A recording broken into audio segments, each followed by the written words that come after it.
Good morning everyone.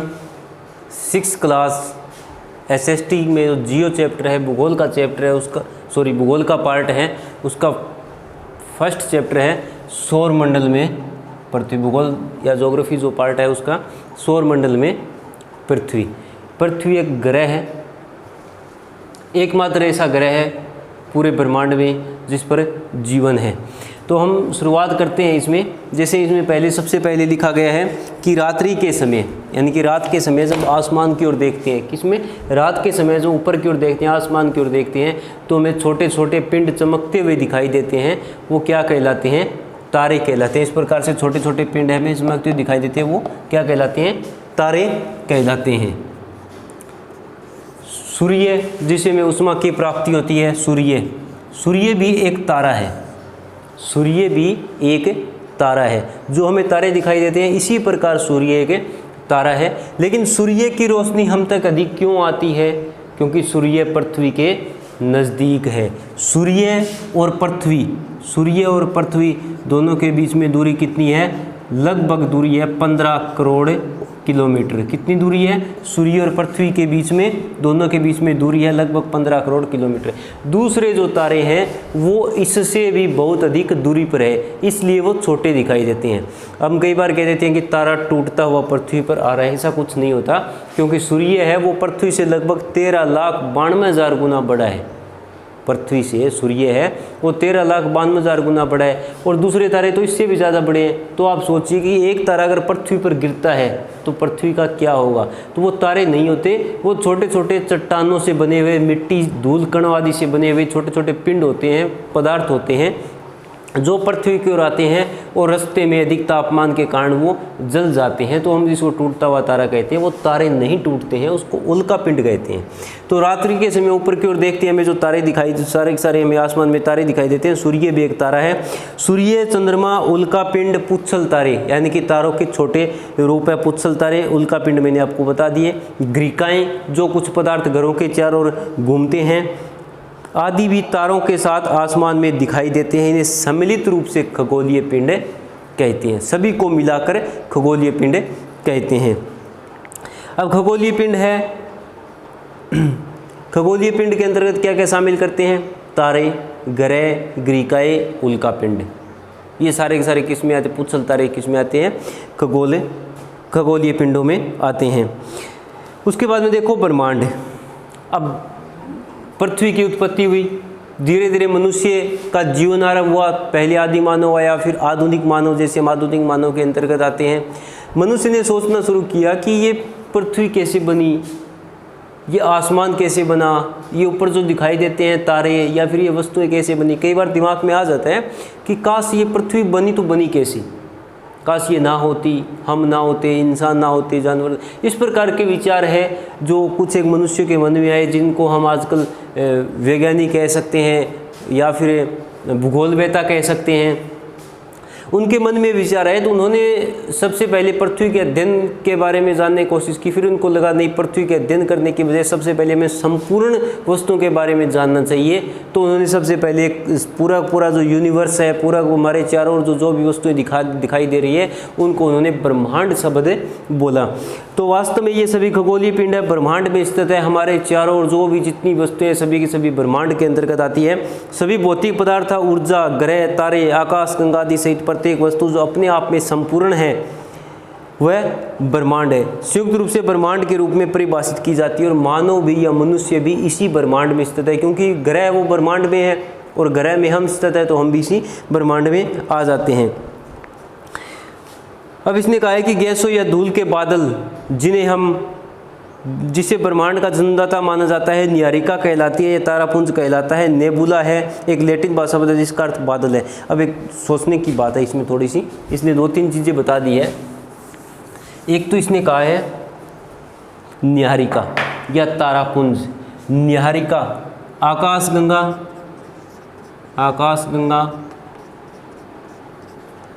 न्यारिका, तारापुंज, ये जो 3 शब्द आते हैं, ये कैसे बने हैं?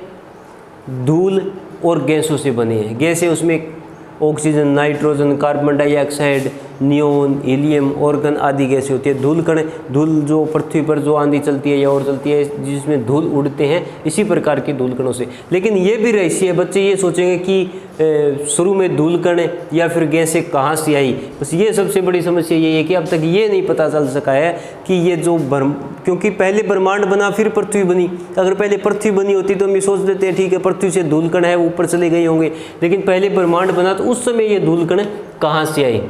तो अभी भी ये एक रहस्य का विषय बना हुआ है। लेकिन आप समझो 3 शब्द आकाशगंगा, न्यारिका और तारापुंज, जो 3 शब्द आपके सामने ये लिखे हैं, ये किससे बने हैं? धूल कण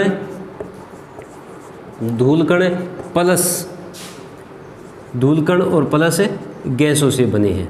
किससे बने हैं? धूल कण और गैसों से ये तीनों आकृतियां बनी हैं। और तीनों की आकृति कैसी हो सकती है? या तो सर्पिलाकार हो सकती है, सर्पिला सांप्रेडामेडा हो सकता है, या फिर वक्राकार हो सकती है, इसके कुछ किनारे निकले हो। और जितने भी तारे हमें दिखाई देते हैं वो सभी इस प्रकार की आकृतियों में भी दिखाई इसके अंदर होते हैं। अब इसको आकाशगंगा भी बोलते हैं, इसको न्यारिका बोल सकते हैं, तारापुंज यानी कि तारों का इकट्ठा होना तारापुंज बोल सकते हैं या बोलते हैं। तारे क्या होते हैं? तारे हमने पहले बता दिया कि रात में जो छोटे छोटे जगमगाते हुए हमें ऊपर पदार्थ दिखाई देते हैं वो तारे कहलाते हैं। ये आकार में बहुत बड़े होते हैं किंतु बहुत दूर स्थित होने के कारण आसमान में एक छोटे बिंदु की तरह दिखाई देते हैं, यानी कि सूर्य से बहुत अधिक दूर है, पृथ्वी से बहुत अधिक दूर है, इसलिए हमें सिर्फ एक बिंदु दिखाई देता है, लेकिन है ये बहुत ज़्यादा बड़े हैं। अगर नज़दीक होते तो हमें बड़े दिखाई देते हैं। प्रत्येक तारा हमारी पृथ्वी की अपेक्षा अत्यधिक बड़ा है। सूर्य भी एक तारा है किंतु ये पृथ्वी के निकट है। तारे जलती हुई गैसों के मिश्रण होते हैं। यहाँ पर जो गैस है वो आप सोचो कि सूर्य जो है, सूर्य कितनी दूर बताया था मैंने? पृथ्वी से 15 करोड़ किलोमीटर। अब पृथ्वी से 15 करोड़ किलोमीटर दूर सूर्य है, फिर भी इतनी अधिक ऊष्मा की प्राप्ति हमारे तक होती है। आप सोचो अगर सूर्य नज़दीक होता तो पृथ्वी का क्या हाल होता। ये बात, तारे जलती हुई गैसों से बने होते हैं। तारे प्रकाश और ऊष्मा है वो विकृत करते हैं। प्रकाश जिसे हम देखते हैं, ऊष्मा यानी कि जो ऊर्जा होती है, गर्मी होती है, विकृत का मतलब चारों ओर फैलाते हैं। ऐसा इसलिए क्योंकि उनकी अपनी ऊष्मा और प्रकाश होता है। जो तारे हैं सिर्फ उन्हीं का अपना प्रकाश होता है, ऊष्मा होती है। जितने भी ग्रह हैं, उल्कापिंड है, ग्रीकाएँ हैं, उपग्रह है, उनका कोई प्रकाश नहीं होता। पृथ्वी पर प्रकाश किससे मिलता है? सूर्य से मिलता है। चंद्रमा किसके कारण चमकता है? सूर्य के कारण चमकता है। चाहे उल्कापिंड है वो किसके कारण चमकते हैं? सूर्य के कारण, यानी कि तारों के कारण चमकते हैं। तारों का खुद का अपना प्रकाश और ऊष्मा होता है। ग्रह का ना अपना प्रकाश होता है ना ग्रह की अपनी ऊष्मा होती है। और पृथ्वी एक ग्रह है, चाहे पृथ्वी है, बृहस्पति है, शनि है, जितने भी ग्रह उनका खुद का कोई प्रकाश, कोई ऊष्मा नहीं है। सिर्फ ये तारों की वजह से ही चमकते हैं। हमें तारों की वजह से ही दिन में या रात में दिखाई देता है जब उनकी रोशनी पड़ती है। ध्रुव तारे को छोड़कर सभी तारे पश्चिम से पूर्व की ओर गति करते हैं। तारे भी गति करते हैं। ऐसा मान जाता है कि इस ब्रह्मांड में कोई भी ऐसी वस्तु नहीं है जो स्थिर है। हम पृथ्वी को भी स्थिर नहीं मानते। पृथ्वी भी हिलती है, ये भी चलती है, ये भी घूमती है। कोई भी वस्तु है वो स्थिर नहीं है। जो जिस प्रकार पृथ्वी है, पृथ्वी किस प्रकार से गति करती है? इस प्रकार से पश्चिम से पूर्व पृथ्वी गति करती है। पश्चिम से पूर्व पृथ्वी कैसे गति करती है? पश्चिम से पूर्व। और जो तारे हैं, सूर्य है या फिर अन्य तारे हैं, ये भी है वो पश्चिम से पूर्व की ओर गति करते हैं, घूमते रहते हैं। इस प्रकार से पश्चिम से पूर्व इस प्रकार लगातार घूमते रहते हैं। उसके बाद में है उदाहरण के लिए आपको नक्षत्र मंडल। उसके बाद में आता है नक्षत्र मंडल।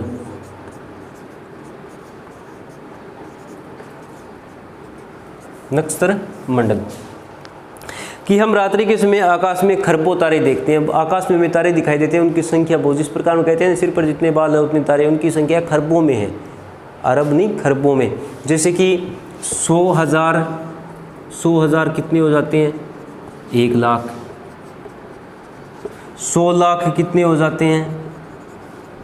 1 करोड़। 100 करोड़ कितने हो गए? 1 अरब। और 100 अरब कितने हो गई? 1 खरब। और 1 खरब हो जाते हैं। और इसने क्या कहा है? इनकी संख्या है वो खरबों में है, यानी कि 100 अरब नहीं, 100 अरब से बहुत ज़्यादा खरबों में है, फिर तो बहुत ज़्यादा इनकी संख्या हो जाती है। तो आसमान में बहुत अधिक तारे हैं। उनमें से कुछ तारे समूह में दिखाई देते हैं तो कुछ निश्चित आकृतियों के बने होते हैं, एक जैसे, कुछ छोटा है, कुछ थोड़ा उससे बड़ा दिखाई देता है, कुछ का फैलाव अधिक है, इस प्रकार के हमें ऊपर देखते हैं दिखाई देते हैं। तारों के ये समूह जो निश्चित आकृतियों में दिखाई देते हैं वो नक्षत्र मंडल कहलाता है। समूह का मतलब कई बार हम देखते हैं, कई बार तो तारे हैं वो एक दूसरे से काफ़ी दूर दूर होते हैं, कई बार 3-4 तारे हैं वो इकट्ठे होते हैं, जिनको कि हम नक्षत्र मंडल बोलते हैं।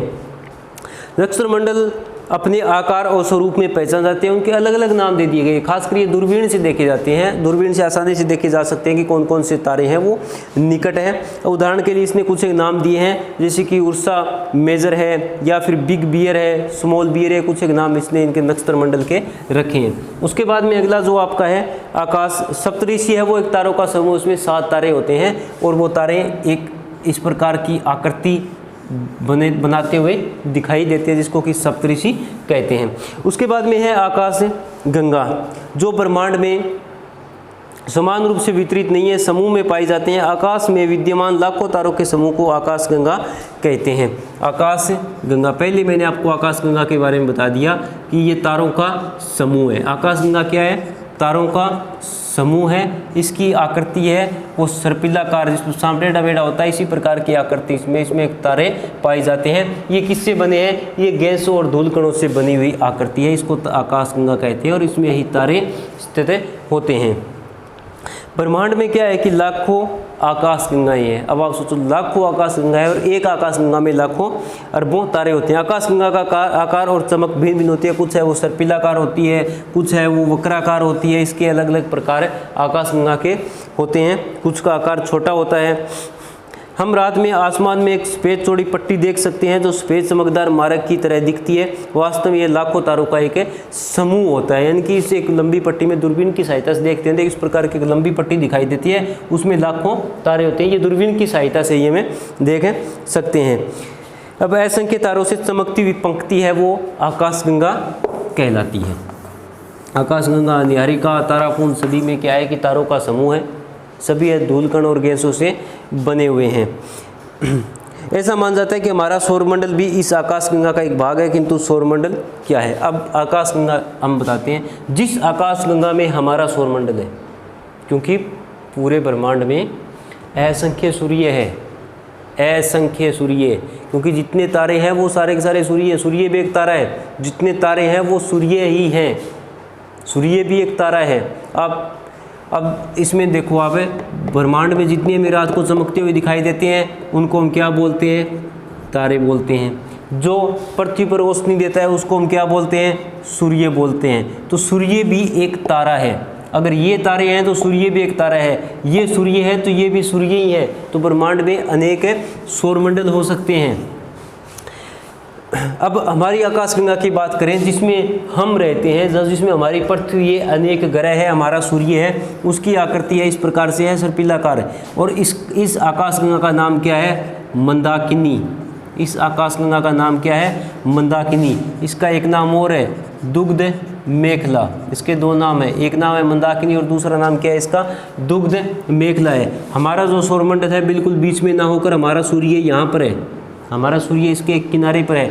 और हमारा सूर्य किसकी परिक्रमा करता है? इस प्रकार से हमारा सूर्य भी चारों ओर है वो घूमता रहता है। सूर्य के निकट अनेक ग्रह हैं, वो क्या करते हैं? वो सूर्य के चारों ओर घूमते रहते हैं। तो इस ब्रह्मांड में कोई भी वस्तु है वो स्थिर नहीं है। उसके बाद में देखते हैं हम सौरमंडल। सौरमंडल इसी आकाशगंगा में है, जिस हमारी आकाशगंगा का नाम क्या है? मंदाकिनी और दुग्ध मेखला है।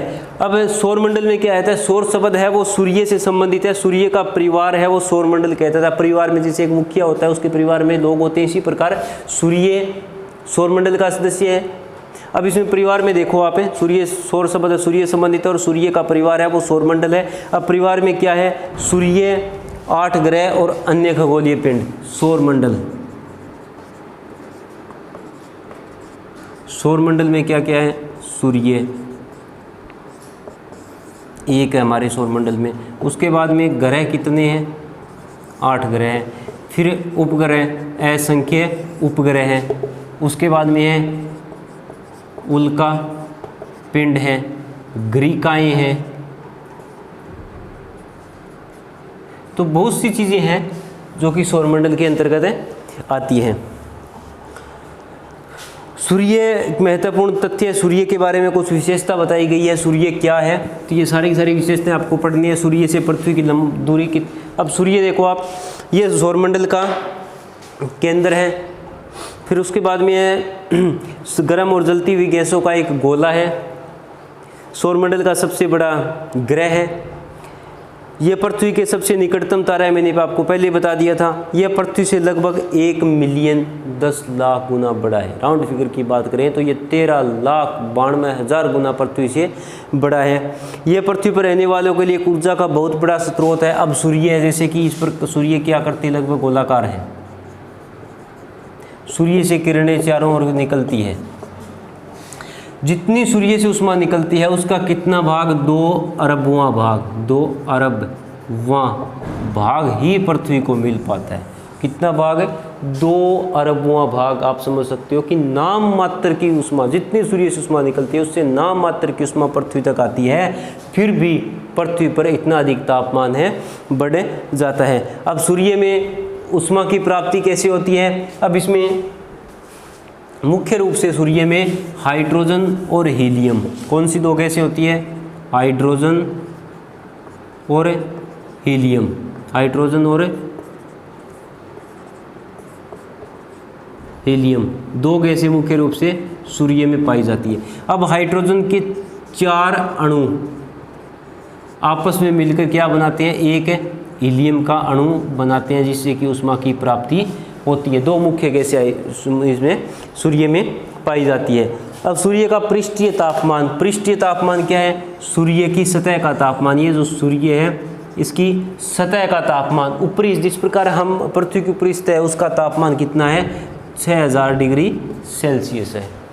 और पृथ्वी का जो आंतरिक भाग है, पृथ्वी का जो करोड़ है, जैसे पृथ्वी का आंतरिक भाग है, अंदर का भाग है, सूर्य के अंदर का भाग है, उसका जो तापमान है वो 1.5 यानी कि 1.5 करोड़ डिग्री सेल्सियस। अब सोच सकते हो, सूर्य की ऊपरी सतह का तापमान 6000 डिग्री सेल्सियस और सूर्य के करोड़ का तापमान है वो 1.5 करोड़ डिग्री सेल्सियस है। इतना अधिक तापमान है सूर्य के आंतरिक भाग में। ये उसके बाद में है कि सूर्य और पृथ्वी के बीच में दूरी है जो 15 करोड़ किलोमीटर, मैंने पहले आपको बता दिया था दूरी कितनी है सूर्य और पृथ्वी के बीच में, 15 करोड़ किलोमीटर। ये तो है राउंड फिगर में। अगर एक्यूरेट की बात करें तो ये दूरी है 14 करोड़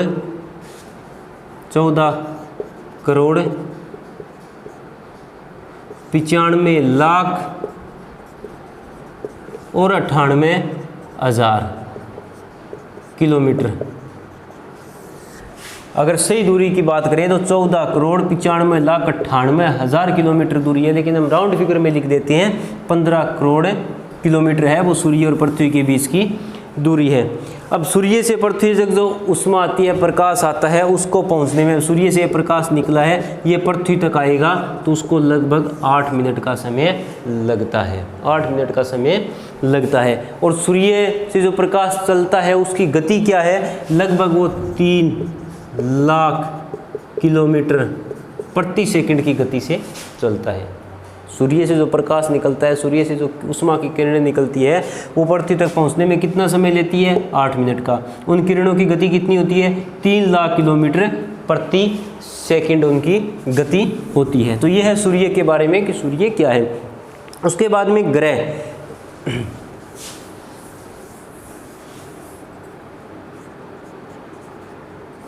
उसके बाद में है ग्रह है। ग्रह शब्द की उत्पत्ति है वो ग्रीक भाषा के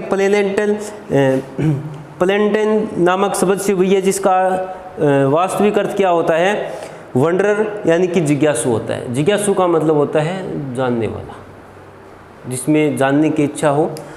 ये ठोस और भारी पिंड होते हैं, जैसे पृथ्वी है। अब ग्रह कितने हैं कुल ब्रह्मांड में या फिर सौरमंडल में, सौरमंडल में कुल ग्रह कितने हैं, 8 है। पहले कितने थे, 9 थे, पहले 9 थे, लेकिन प्लूटो नाम के ग्रह को ग्रह की श्रेणी से निकाल दिया गया। अब कितने बचे हैं, 8 बचे हैं। पृथ्वी भी क्या है इसमें, पृथ्वी भी एक ग्रह है। तो कुल 8 ग्रह हैं। और ग्रह का अर्थ होता है जिज्ञासु यानी कि जानने की इच्छा रखने वाला। ये ठोस और भारी पिंड से बने होते हैं। आप देख रहे होंगे पृथ्वी ठोस है और भारी पिंड है। जो सूर्य के चारों ओर दीर्घवृत्ताकार कक्षा में परिक्रमा करते हैं। शुक्र और अरुण जैसे सूर्य के चारों ओर वामावर्त। अब इसमें आप सिंपल सी बात है, पहले देखते हैं कि कुल ग्रह कितने हैं। सबसे पहले बात करें हम, ये है सूर्य। हम सूर्य से दूर जा रहे हैं। सबसे पहले कौन सा आएगा? बुध। उसके बाद में आएगा शुक्र, फिर आएगा पृथ्वी, सूर्य से दूरी के अनुसार है ये। उसके बाद में आता है मंगल, फिर कौन सा आता है? बृहस्पति। उसके बाद में आता है शनि। उसके बाद में आता है अरुण, और उसके बाद में आता है वरुण। ये 8 ग्रह हैं। 1 2 3 4 5 6 7, ये 8 ग्रह हैं। बुध, शुक्र, पृथ्वी, मंगल, बृहस्पति, शनि, अरुण, वरुण है। अब ये सूर्य के सभी ग्रह सूर्य के चारों ओर इस प्रकार से घूमते रहते हैं। अब इसमें से 2 ग्रह को छोड़कर, एक तो शुक्र और एक अरुण, इन 2 ग्रह को छोड़ दो, बाकी 6 ग्रह है वो कैसे घूमते हैं? पश्चिम से पूर्व। और ये जो 2 ग्रह हैं शुक्र, ये पूर्व से पश्चिम, ये उल्टा घूमते हैं। कौन कौन से घूमते हैं? शुक्र और अरुण। जैसे पृथ्वी पर सूर्य पूर्व में निकलता है, इन 2 ग्रहों में सूर्य है वो पश्चिम में निकलता है, यानी कि बिल्कुल उल्टा है इनका सिस्टम।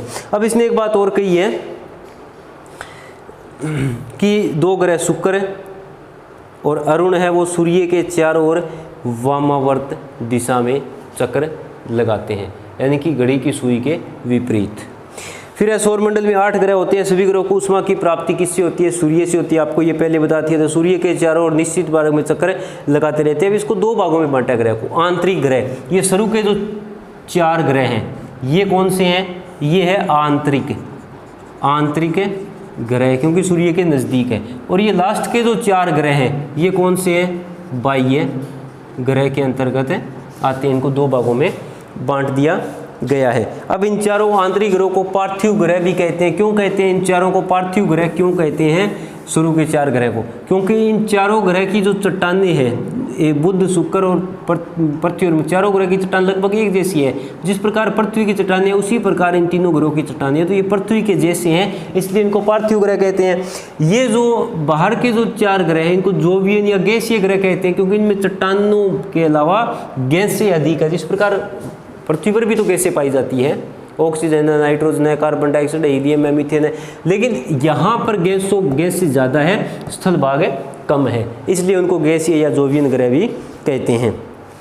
उसके बाद में बुध ग्रह, सभी ग्रह के बारे में थोड़ी डिटेल से बतानी है कि ये ग्रह, इसकी दूरी कितनी है और इसके उपग्रह कितने। उपग्रह क्या होता है? उपग्रह होते हैं कि एक ग्रह का छोटा रूप या ग्रह का छोटा टुकड़ा जो उसके चारों ओर घूमता है। अब दूसरी चीज़ और है, इसमें 2 चीज़ें और आएगी आपके सामने। एक होता है परिक्रमण और दूसरा होता है परिभ्रमण।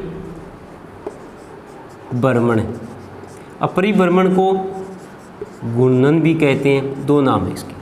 इसको रिवोल्यूशन और रोटेशन। अब परिक्रमण क्या होता है? जैसे ये सूर्य है,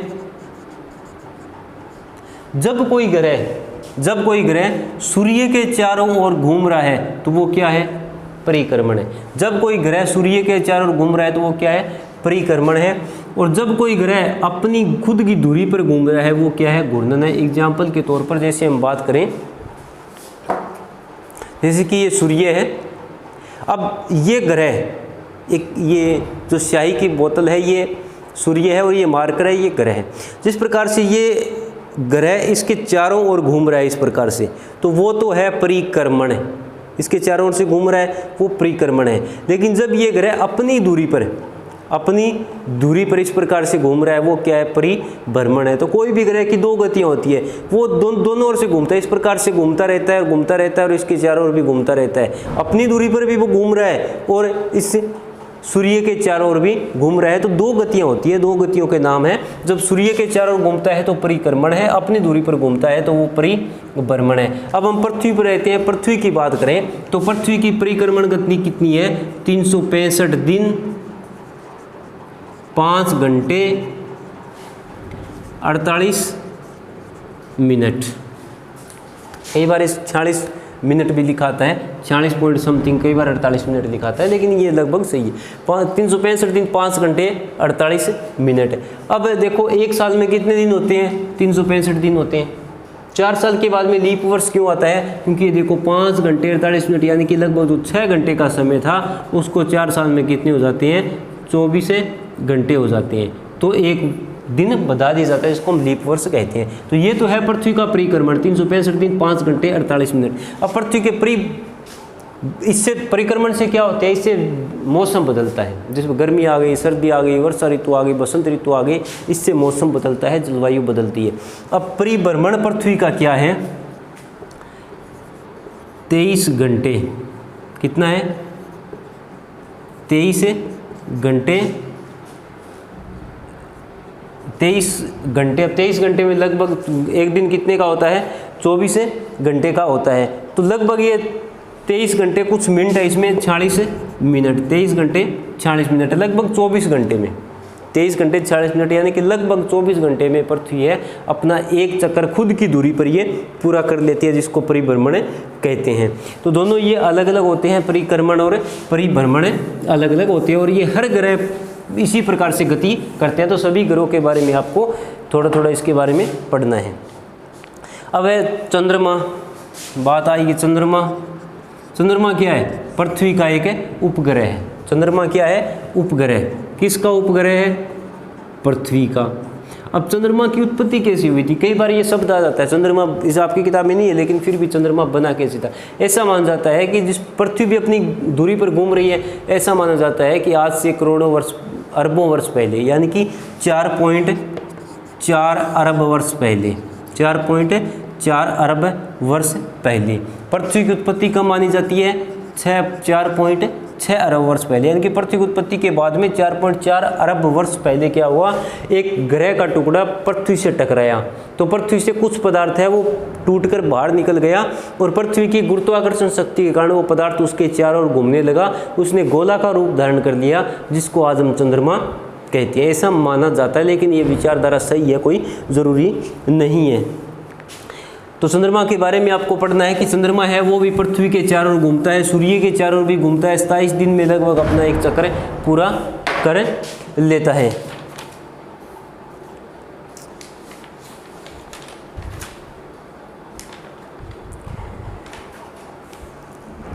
उसके बाद में एक कॉलम दिया गया तारे और ग्रह कि तारे हैं वो जलती हुई गैसों से बने होते हैं, जबकि ग्रह क्या है? ये ठोस पदार्थों से बने होते हैं। या यहाँ पर गैसें नहीं जलती है, क्योंकि ये ऊष्मा या ताप की प्राप्ति ग्रहों से नहीं होती है, तारों से होती है, तो इसलिए वहाँ पर गैसें जलती है। तारे चमकते हैं, ग्रह चमकते नहीं है, ग्रहों का अपना कोई प्रकाश ही नहीं होता है। फिर यह तारों का अपना प्रकाश होता है, ग्रहों का अपना कोई प्रकाश नहीं होता। ग्रह क्या करते हैं कि प्रकाश को परावर्तित करते हैं। जैसे सूर्य है, सूर्य से किरणें कहाँ पर आ रही है?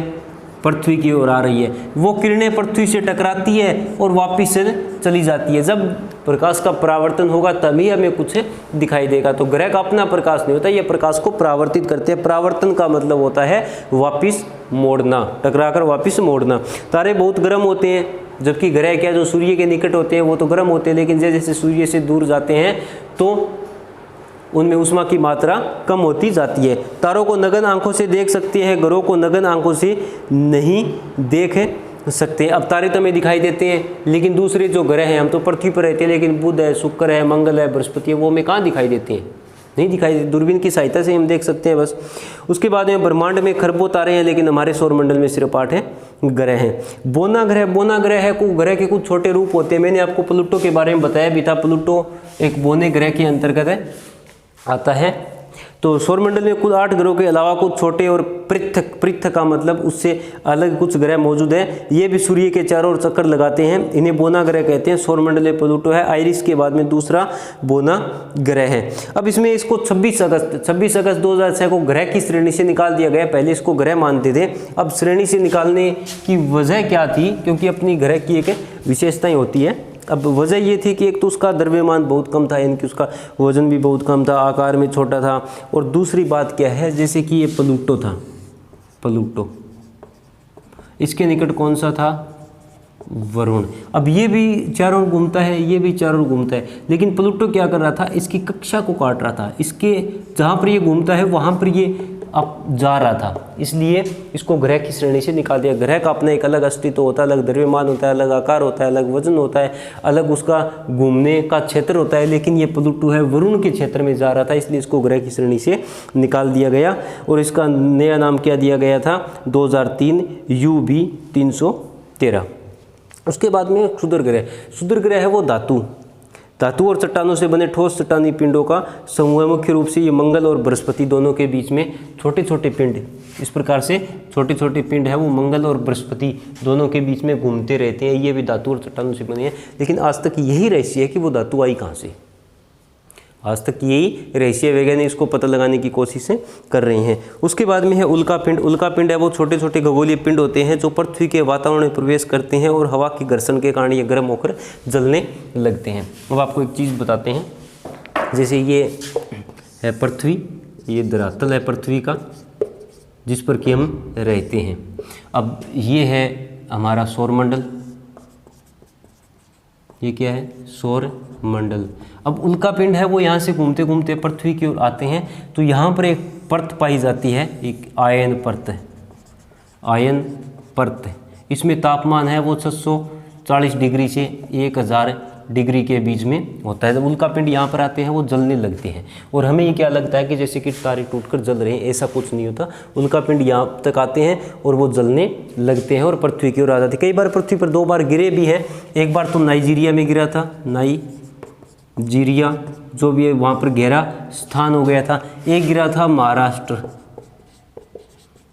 और महाराष्ट्र में भी कहाँ, लोनार, महाराष्ट्र के लोनार में, वहाँ पर भी गहरा स्थान है हो गया। 2 बार पृथ्वी पर ये गिरे भी हैं उल्का पिंड। उसके बाद में है पुच्छल तारा है वो बर्फ़ के झुरमुट यानी कि बर्फ़ जैसी आकृति से बने हुए होते हैं, और ये चमकदार खगोलीय पिंड होते हैं।